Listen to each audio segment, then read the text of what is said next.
Stevens-Johnson syndrome and the toxic epidermal necrolysis. So firstly, we are going to look at the nomenclature.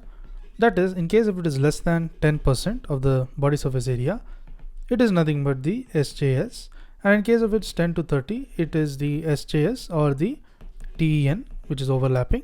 Greater than 30 is nothing but it is the TEN. TEN is nothing but the toxic epidermal necrolysis. Now looking at the clinical features. Clinical features, it can include the 4 to 8 days of after the exposure of the trigger. 4 to 28 days.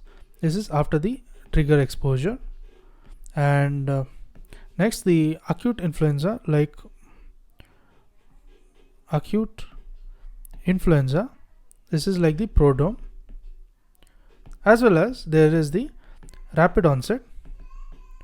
This is of the erythematous macules, as well as vesicles and the bullae. There is necrolysis as well as slowing of epidermis. There is also the mucosal involvement. Now, what are the common triggers of Stevens-Johnson syndrome? This can include common triggers. This include drugs such as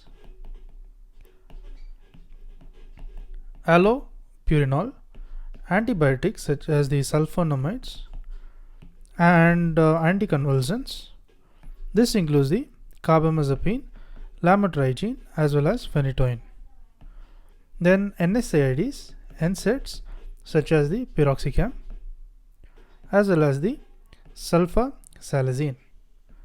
Other causes can include the mycoplasma pneumoniae, then vaccination, as well as the graft versus host disease.